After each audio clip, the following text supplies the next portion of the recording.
Assalamualaikum warahmatullahi wabarakatuh. Perkenalkan, nama saya Uswatun Fadila, NIM 2022A1A017. Di sini saya akan menjelaskan terkait materi linguistik historis komparatif. Adapun pengertian linguistik historis komparatif adalah cabang ilmu linguistik yang mempelajari perubahan bahasa dari masa ke masa serta membandingkan bahasa-bahasa yang memiliki hubungan kekerabatan untuk mengetahui asal-usul dan perkembangan bahasa tersebut serta merekonstruksi bentuk protobahasa atau bahasa purba yang menjadi nenek moyang bersama. Kemudian adapun tujuan linguistik historis komparatif ada 4, yaitu yang pertama menjelaskan perubahan bahasa dari masa ke masa. Kemudian yang kedua mengelompokkan bahasa ke dalam rumpun berdasarkan hubungan genetik. Yang ketiga merekonstruksi bentuk-bentuk bahasa purba yang sudah punah, dan yang terakhir menentukan hubungan historis antara dua atau lebih bahasa.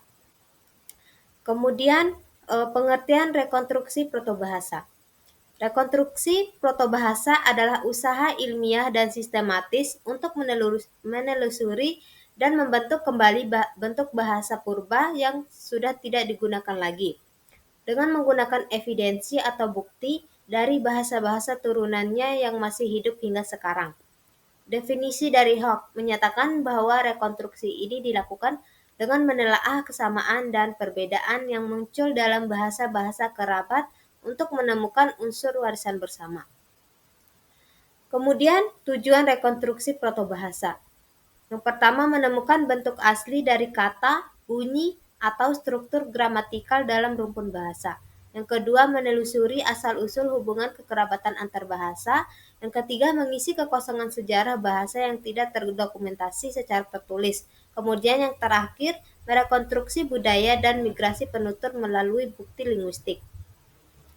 Rekonstruksi protobahasa bukan hanya menemukan kata purba, tapi juga menjelaskan pola perubahan bunyi dan struktur bahasa dari masa ke masa.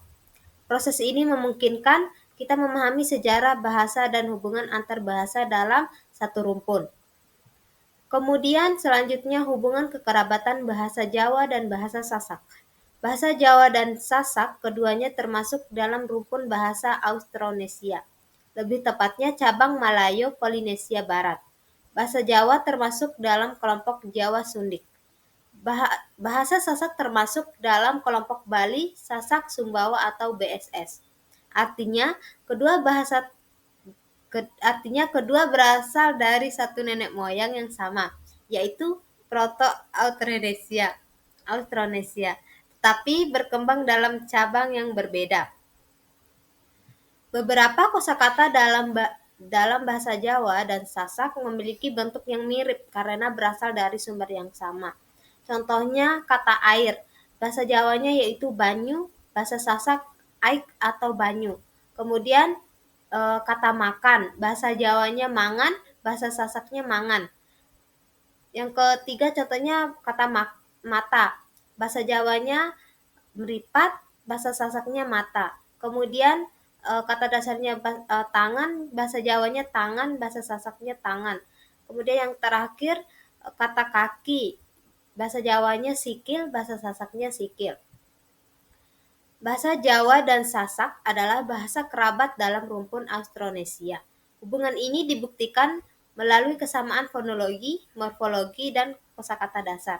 Meskipun memiliki jalur perkembangan dan pengaruh yang berbeda, keduanya berasal dari sumber protobahasa yang sama, yaitu Proto-Melayu Polinesia. Mungkin itu saja materi yang dapat saya paparkan. Kurang lebihnya saya mohon maaf. Wassalamualaikum warahmatullahi wabarakatuh.